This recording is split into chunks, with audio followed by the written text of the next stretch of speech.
కూర్చొని కూడా ఇప్పుడు ట్రావెలింగ్‌లో లైక్ ఫ్రీక్వెంట్ కొందరు అదొక ఫ్యాక్టర్ తెలీదు.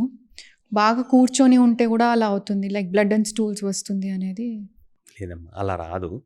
సో డెఫినెట్గా అలాంటి ప్రాబ్లమే ఉండదు. హ్మ్. ఆల్రెడీ ప్రీ ఎగ్జిస్టింగ్ ప్రాబ్లమ్స్ ఏమన్నా ఉంటే ప్రెసిపిటేటింగ్ ఫ్యాక్టర్స్ ఉండే అవకాశం ఉంటుంది. హ్మ్.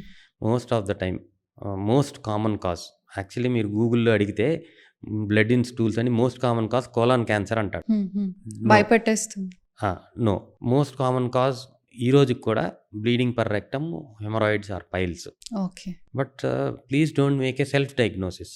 హెమరాయిడ్సా కాదా ఎవరన్నా చూసి డెసిషన్ తీసుకుంటారు, చెప్తారు. ఓకే. మీ సిమ్టమ్స్ని బట్టి ఆ బ్లీడింగ్ హెమరాయిడల్ బ్లీడింగా కాదా అని డెసిషన్ తీసుకుంటారు. హ్మ్. అవసరమైతే టెస్ట్ చేసి కన్ఫర్మ్ చేస్తారు. This is the way to go. హ్మ్. ఫైల్సే కదా అని ఇగ్నోర్ చేసేవాళ్ళు చాలామంది ఉంటారు. అది over a period of time postpone చేసి అది కోలాన్ క్యాన్సర్ అయ్యే అవకాశం ఉంటుంది. ఓకే. అది ఒక ఎక్స్‌ట్రీము.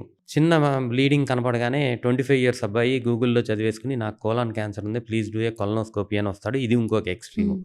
ఈ 2 extremes please don't do both. ఒకసారి ప్రాబ్లమ్ ఉంటే please consult your doctor and then they will take a decision based on మీ సిమ్టమ్స్‌ని బట్టి వాళ్ళు ఒక డెసిషన్ తీసుకుంటారు. That is my suggestion.